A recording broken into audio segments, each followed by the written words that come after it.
Airlines, hospitals, and businesses are struggling to recover from a historic cyber outage that triggered chaos around the globe today. Did you guys know this? The tech crash grounding thousands of flights, canceled hospital surgeries, knocked out banks and media outlets offline. Elon Musk is calling it, quote, the biggest IT fail ever. Steve Harrigan is at Atlanta's Hartsfield-Jackson International Airport with the latest. Steve. You can really get a sense of that failure here at the airport in Atlanta, around the country, and even around the globe as this chaotic long line snaked throughout this place. This is really the visible sign of this global tech outage, but it's a problem that goes far beyond airports. Banks have been affected, hospitals, major companies like FedEx, CVS, Marriott. They all use CrowdStrike. That's a cybersecurity firm. They are reporting a software update had an error in it. Now the CEO has apologized for the damage that has been caused. We're deeply sorry for the impact that we've caused to customers, to travelers, to anyone affected by this. When you talk to people here who've been stuck sometimes from early hours this morning, many are confused at exactly what has happened and why they're stuck. I just wish they'd update us and tell us something. You know, even if it's, yes, we're, Philadelphia's at this time, or how long we're going to be here. It's an opportunity to practice patience and go in with the flow. One way or another, we're probably going to get to Boston faster than walking. Now, some flights here, like Delta, have begun to move. Other people are still stuck, and for some companies, it might take days to reboot their computers after this crash. Back to you.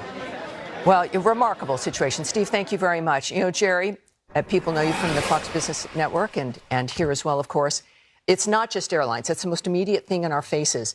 It is shocking the spectrum of businesses that are affected by one entity, a security entity of all things, that suddenly everything is up for grabs. What is more of the story? I know you have it. Right. Well, there's a lot more going on here, but this is a really simple software update that went awry. OK, this isn't a cybersecurity attack from somebody.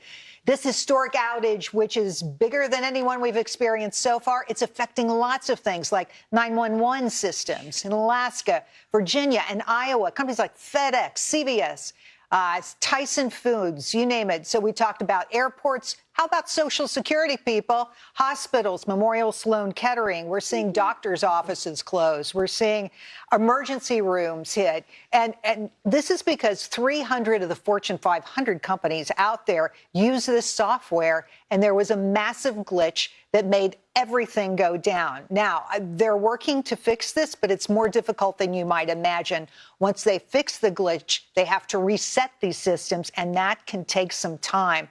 This is one of those frightening things that we're starting to see in our economy, in our lives, where people lose control of their information. They lose control of what they need to be doing, and because of a small tech problem. Well, let me say, too, because doesn't this remind us, and you work at Memorial Sloan Kettering, that maybe there's too much of one thing that's controlled by one company? Aren't we asking for this? Every time you hear of these cybersecurity issues, I mean, trust me, it gives palpitations in the sense of how reliant we are onto technology. Lives can be lost. People can go into our systems and turn off ICUs. I mean, it is terrifying. And as Jerry mentioned, this is not a cybersecurity incident whatsoever. This is a glitch in a software update. This coder, unfortunately, I feel bad for probably this kid, but he's going to be fired because he just caused the world to shut down. Right. I mean, my son's a pilot, my husband's a surgeon, and I'm a physician. I mean, our world's kind of blew up a little bit this morning. Good news is, I do just want to say that things are coming back up online. They do know what needs to be done, how to fix it. So thankfully, this is just a small glitch, but it's going to take a little while to recover from it. Isn't there something the government should be curious about if we want, not that they're the cause of problems, when it comes to not letting this happen because there's, again, too much of our infrastructure reliant on one dynamic? Yeah, actually, part of the Homeland Security mission is cyber security. So, if those Secret Service agents didn't have enough to do, this is also in their portfolio. So things aren't going too well at Homeland Security right now. Emily, your thoughts?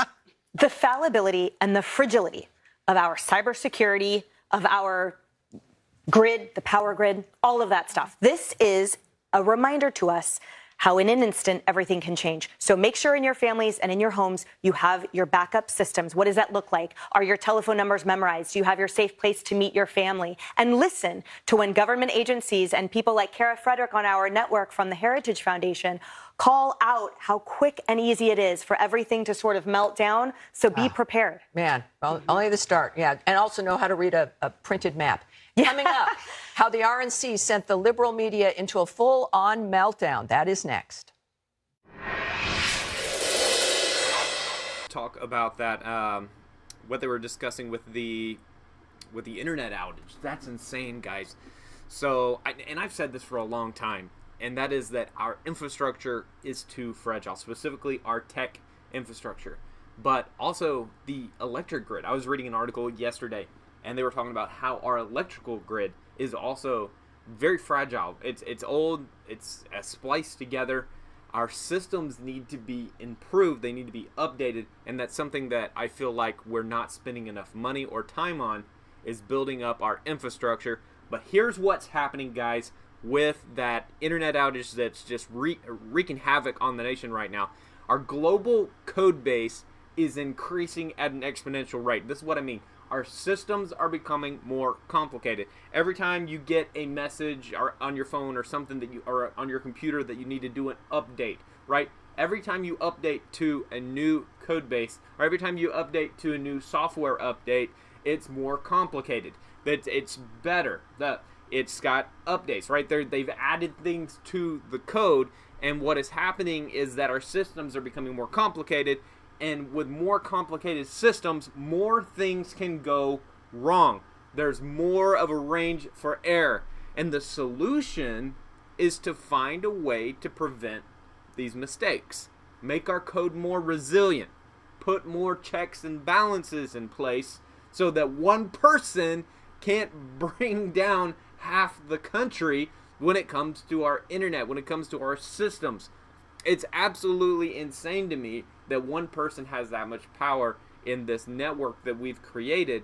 We've got to build, in tech there's a word called redundancy, and that means that, you know, if you don't always think of it like this.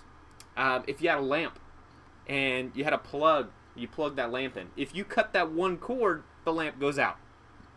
Now imagine that is our systems. Imagine that lamp is our internet. Imagine that lamp is our network, and it's hanging by one cord. Not a smart idea. So what you can do is you can do redundancy, which means have two plugs. Plug two plugs into the wall, right, to power the lamp, so that if one cord gets cut, the other cord can kick in and help the system. That's how proper networks are supposed to be set up, to have redundancy. That way, if something goes wrong, they have a backup plan. They have another route that they can just plug in, and it works. It's what they teach in all networks, so it's what they teach in all IT degrees, that you need to have redundancy. However, in situations like this where they do a software update, how do you build redundancy for a software update? Well, you can do it. It's just an idea. You can do it. You just got to figure it out. Also, another point that they made right there on that video was that it's another fail for Homeland Security, which, of course, Homeland Security, the Secret Service falls under Homeland Security.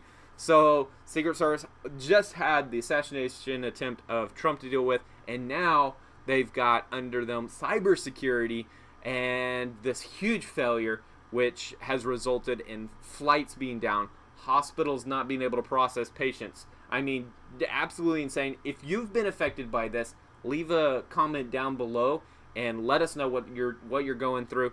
But anyway, guys, that's all for this video today. Leave a like, hit that thumbs up button, subscribe to the channel if you're not a subscriber. We create videos like this and streams all day long. Anyway, guys, thanks for watching, and I'll catch you on the next one. Peace.